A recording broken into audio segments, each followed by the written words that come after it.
ከአርቲስቶቹ በተጨማሪ ዛሬ የሄሎ ታክሲና የፊንቴክ ባለቤት የነበረው አቶ ዳንኤል ዮሐንስም ፍርድ ቤት ቀርቧል።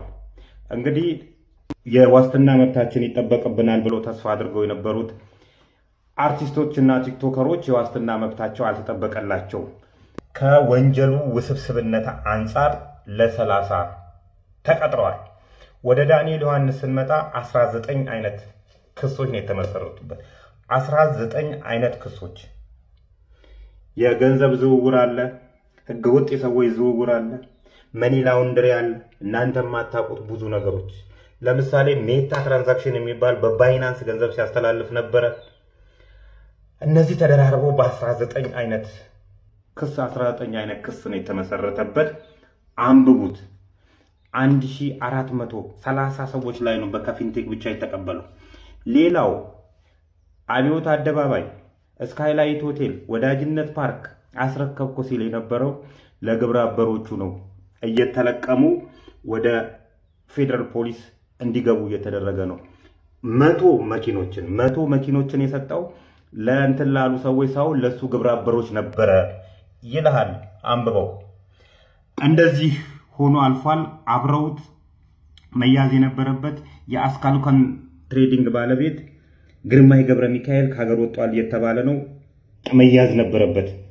መያዝ ነበረበት። እሱ ሰውዬ እንግዲህ 2002 እንደ ኢትዮጵያን አቆጣጠር 2010 እንደ ኢሮፒያን አቆጣጠር ደቡብ አፍሪካ የዓለም ዋንጫ ባዘጋጀች ሰዓት ደቡብ አፍሪካ ይዣችሁ ሄዳለሁ ብሎ ብር ተቀብሎ ጠፍቶ በኢንተርፖል ተይዞ ተበይኖበት ታስሮ ወጣ ሰው ነው። መያዝ ነበረበት። እውነት ለመናገር መያዝ ነበረበት። እንግዲህ ባልተገኘበት እሱም ክስ ተመስርቶበታል። 19 አይነት ነው። ደጋግሜ ያወራኋቸው ስለሆኑ አንብቡትና የወንጀሉን ውስብስብነትና እንዴት እንደደደሩ እነዚህ ሌቦች እንዴት ደድረው እንደነበረ ማሰብ ነው። እናንተ የምታውቁት ፊንቴክን ብቻ ነው። ከፊንቴክ ጀርባ መኒ ላውንደሪ አለ። ከፊንቴክ ጀርባ አሜሪጎ የሚባል ድርጅት አለ። ከፊንቴክ ጀርባ እነ ዳሶማ እነ ላይፍ ታይም ኢንቨስትመንቶች አሉ። እነዚህ ሁሉ ገንዘብ የሚዘዋወርባቸው ናቸው። መኒ ላውንደሪ የሚሰራባቸው ናቸው። ህገወጥ የሰዎች ዝውውር የሚደረግባቸው ናቸው። ሀገሪቷን ህግ አልባ እንደሆነች አድርገው የሆነ ኢምፓየር መስርተው እየኖሩ የነበሩ አደገኛ ሰዎች ናቸው። ከዚህ አንጻር ነው ይሄ ነገር እያልኩ የነበረው። እንግዲህ ዛሬ ማመስገን ይጠበቅብኛል። ከዚህ በፊት የረሳሁት ኮሚሽነር ብርሃኑን ከፌደራል ፖሊስ አሁን ለቋል። ወደ ሌላ ከፍ ወዳለ ቦታ ተዘዋውሯል።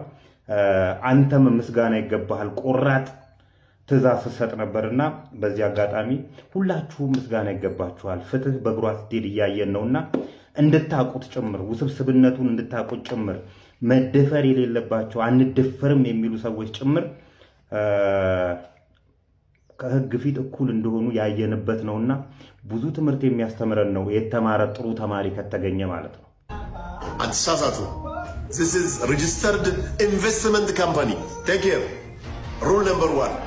Fintech registered investment company ነው። ኢንቨስትመንት ካምፓኒ የምትሆነው ቻይናዊ ዜጋ አለ እዛ ውስጥ የዶላር ኢምፖርት እያደረገ ነው።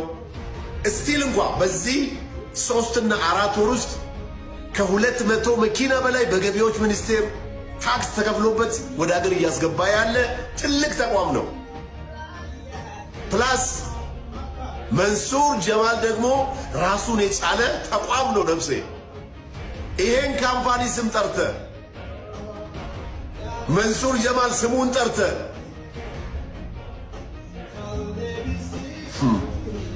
ከላይ ቤት ነው ያመጣ ነው። እኛ ጠበቆቻችን ተጠንቀቁ።